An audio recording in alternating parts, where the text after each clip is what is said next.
Hello there, ladies and gentlemen, and welcome to another cross-promotional video between We Live Hockey and Geeks Who Like Sports.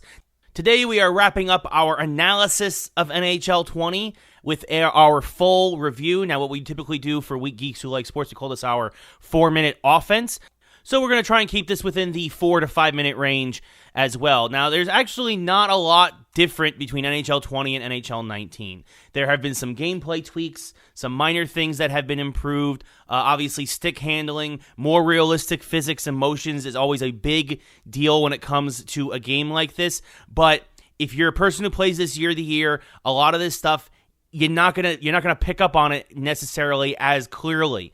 One big thing, though, in terms of its core modes, franchise mode has a new thing now with coaches and with their schemes affecting how your players can play.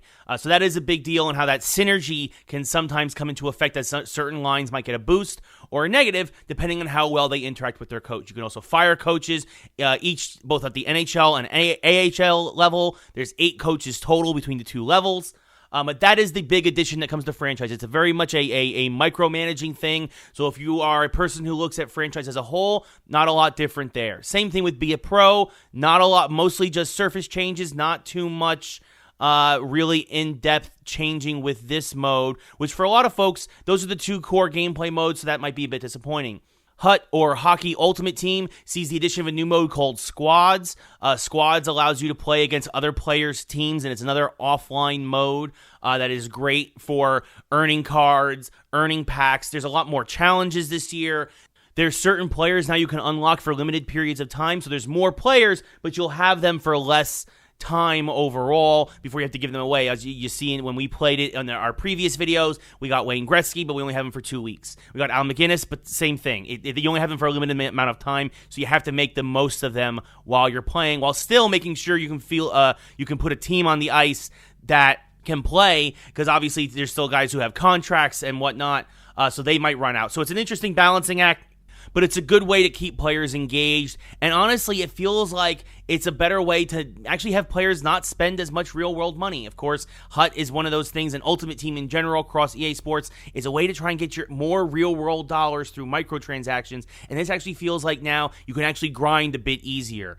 The big additions, the big changes, NHL 3s and 1s from the previous 2 years both return here in similar aspects. 1s, of course, is a couch 1v1v1 mode, and of course 3s is the arcadey kind of mode with the money puck.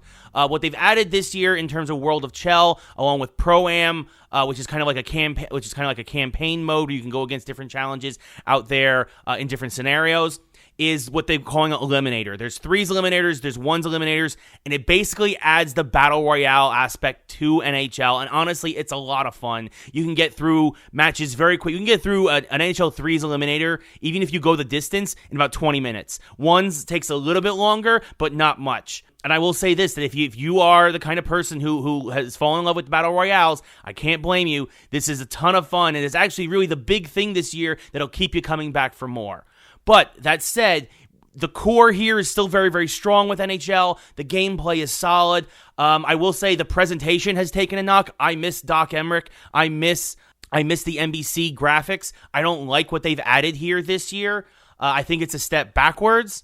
I think that, combined with the fact that Franchise and Be a Pro, which are really your cornerstone modes, have only made slight advancements from last year.